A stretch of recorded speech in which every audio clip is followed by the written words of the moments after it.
Sean's on. Just trying to see what works, trying to navigate the new system here. All right, no, it's good. It's cool. I don't really have much. I gotta see. I gotta see. Wow. Let's see. Let me see if we got two here. We could get two.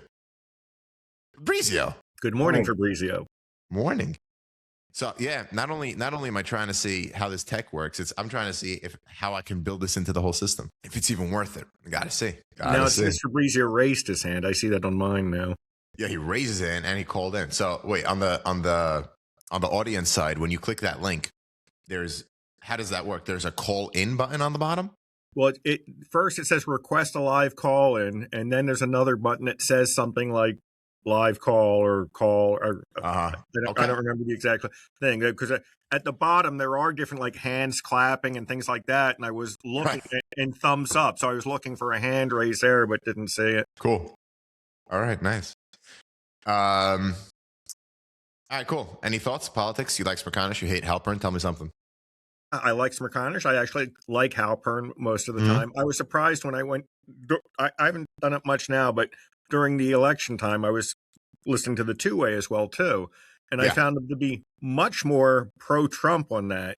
I found him to be more centrist when he's on Michael's airwaves, so that was surprising to me. But that's fair. He is more centrist on Michael's airwaves than he is on the two-ways.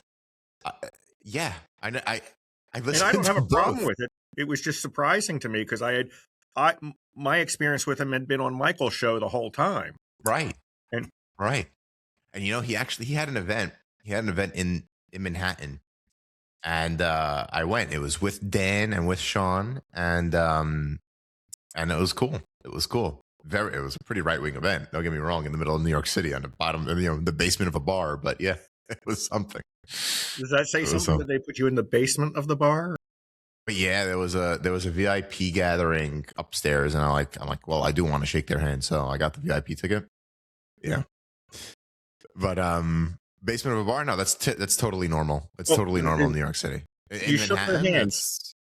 Here's a question for you, because at Michael's town halls, I shook RFK Jr.'s hand, and I can't think of any other person that I am really disappointed that I shook their hand, and I wish I could take it back. The day before that, I was at the Celebrate to Israel parade on Fifth Avenue in the city, and he was there. And I was like to him, I'll see you tomorrow. I'm sure he had no idea what I was talking about. And then the next day at that town hall, I saw him, and I'm like, remember me? He goes, no. I'm like, all right, fine. But someone's single-handedly destroying the health of this country, and I'm not against the new health guidance that he came out, like more protein, more whole milk. I love that stuff.